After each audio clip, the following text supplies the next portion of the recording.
안녕하세요. 저는 현재 한국에 살고 있는 스웨덴 사람 아리엘이라고 합니다. 만나서 반갑습니다. 스웨덴의 작은 마을을 떠나 외국에서 사는 지금 참 다채로운 경험을 하며 새로운 문화를 익혀가는 중입니다. 물론 사랑하는 제 한국인 남편과 함께라 어떠한 역경도 이겨낼 수 있습니다. 저의 남편으로 인해 저는 물론이고 제가 사는 마을의 여자들 전부 인생이 뒤바뀌었다고 볼 수 있습니다. 제가 사는 스웨덴뿐만 아니라 유럽은 전통적으로 남성보다 여성이 많이 있습니다. 유럽권의 남자들의 사망률이 높기 때문이었습니다. 그래서 어딜 가나 여자들이 많았습니다. 하지만 제가 태어난 마을은 그 비율이 더 심각했습니다. 어떻게 된 건지 모르겠지만 제가 자아가 있었을 때부터 기억하길.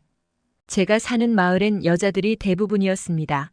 남자들도 있었으나 대부분 나이가 지긋하신 노년층이었죠. 그래서 초등학교에 다녔을 적에도 서로서로 남자아이를 차지하기 위해 노력하고는 했답니다. 지금 생각해보면 그 남학생은 굉장히 남성적인 매력이 부족했음에도 항상 갑의 위치에서 여자들을 선택하고는 했습니다. 그래서 저희 언니도 성인이 되자마자 마을을 나가서 도시에 살면서 남자를 만났습니다. 대부분의 젊은 여성들은 마을 이탈률이 높았지요. 반대로 저는 제가 살고 있는 이곳을 정말 사랑했고 지키고 싶었습니다. 어렸어서 그런지 딱히 남자들에게 관심이 있었던 것도 아니었습니다. 하지만 마을에 일이 터지고 말았습니다. 중국의 한 언론 매체에서 제가 살고 있던 마을에 대해 잘못 기사를 내보낸 것이었습니다. 저희가 살고 있는 마을은 1820년 남자를 증오하는 한 부유한 과부에 의해 만들어진 마을이라고요.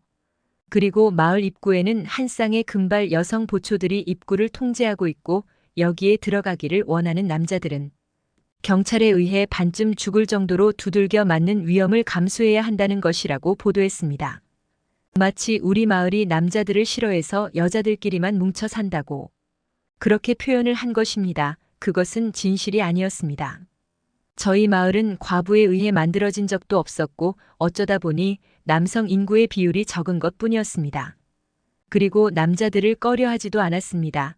그저 마을을 사랑하는 저 같은 친구들이 몇 명 있을 뿐이었죠.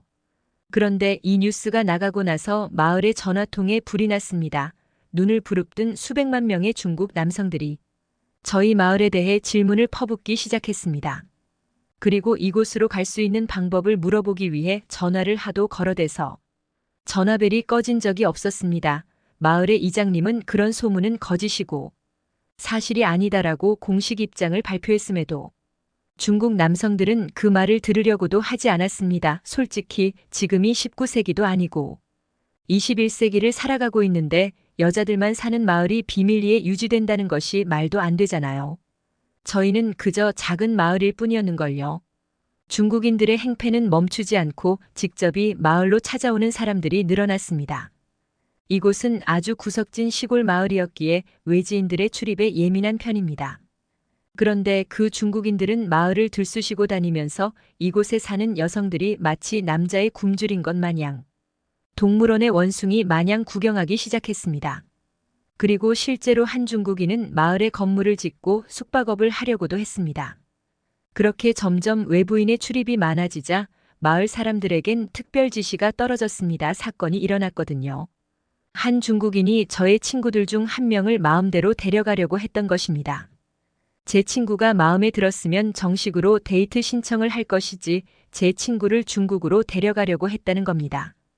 후에 심각함을 느낀 마을 어른들은 대체 회의를 했고 젊은 여성들을 보호하기 시작했습니다. 그 보호 아래 저희 여자들은 아시안 남자에 대해 조금 거부감이 들기 시작했죠. 중국인들이 여자에게 말을 걸면 마을에 있는 남자 어른이 나와서 쫓아내고 계속해서 남자들을 마을 입구 쪽에 배치를 했습니다. 그렇게 체구가 좋은 남자들도 있다는 것을 인지하기 시작한 중국 남자들은 시간이 점점 흐르자 마을에 대한 관심도도 떨어지는 듯 했습니다. 그리고 이내 발길을 끊었죠. 문제는 지금부터였습니다. 이곳에 살고 있는 어린 여성들이 아시안 남자에 대한 거부감을 갖기 시작했습니다. 어른들이 그렇게 교육을 시킨 것도 있습니다. 여자에게 막대하고 예의가 없고 자기들 마음대로 다루려고 한다는 인식이 강해졌죠. 그렇게 몇 달이 흘렀습니다. 저는 시내에서 살고 있는 언니를 보러 가기 위해 마을 밖을 나갔습니다. 언니는 도시 남자와 연애도 하면서 정말 잘 살고 있었습니다. 저도 조금 부러운 마음이 들기도 했습니다.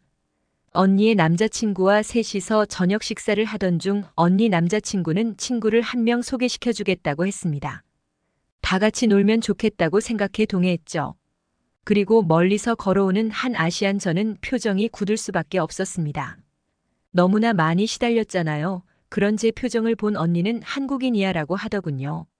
한국이라는 나라는 들어본 적은 있긴 한데 자세히 몰랐어요. 그런데 뭐 솔직히 비슷할 것 아닙니까? 같은 아시아인인데 하지만 그는 달랐습니다. 너무나도 젠틀했습니다. 저에게 의자를 빼주고 차 문을 열어주는 등 다정한 모습을 보여주었습니다. 무엇보다 제일 좋았던 점은 그 사람은 모든 행위에 있어서 동의를 구했다는 것이었습니다. 저는 그런 모습이 되게 좋아 보였습니다. 그리고 저는 그 남자를 처음 본 그날 사랑에 빠지고 말았습니다. 감사하게도 그 남자도 저와 같은 마음이었습니다. 그 남자가 스웨덴에 머무는 몇 달 동안 저는 하루 걸러 하루씩 마을을 왔다 갔다 했습니다. 그 정도로 그 남자가 너무나 좋았습니다. 하지만 저의 이상 행동을 눈치챈 부모님은 저를 부르고 말았습니다. 저는 솔직하게 이야기를 했고 부모님은 생각보다 괜찮으시진 한번 데리고 오라고 하셨죠. 저는 일부러 아시안이라고 이야기를 하지 않았습니다. 처음부터 거절을 하실 것 같았고 이야기를 직접 해보아야 이 사람의 진가를 알 수 있으니까요. 처음 그를 마을에 데리고 온 날 마을의 제 또래 여성들은 저를 비웃었어요. 마치 그 눈빛은 결국엔 배신자 이렇게 낙인을 찍는 것 같았습니다. 부모님도 깜짝 놀라하시며 표정이 어두워졌습니다. 하지만 제 남자친구는이 사정을 알기에 당황하지 않았습니다. 정말 능글맞게 대화를 시작하더라고요. 후에 듣기로 부모님은 무작정 중국어를 뱉는 남자들보다 어떻게든지 나라 언어로 말을 거는 그 배려심이 마음에 들었다고 하더군요. 남자친구는 부모님의 허락을 받기 위해 며칠 마을에 머물렀습니다. 마을 사람들 눈에 정말 많이 띄었습니다. 그는 막 말을 걸고 다니지 않았습니다. 그저 묵묵히 마을에 필요해 보이는 일을 나서서 도왔습니다. 예를 들면 혼자 사는 어른들이 짐을 옮길 때 도와주거나 하는 식으로요. 그의 꾸준한 성실함을 본 마을 어른들은 같은 아시안인데 쟤는 다른 애 하며 어느덧 마을에 필요한 존재가 되었습니다. 그런 마을 사람들의 시선의 변화를 본 부모님도 교제를 허락하셨죠. 무엇보다 달라진 것은 젊은 여자들의 변화였습니다.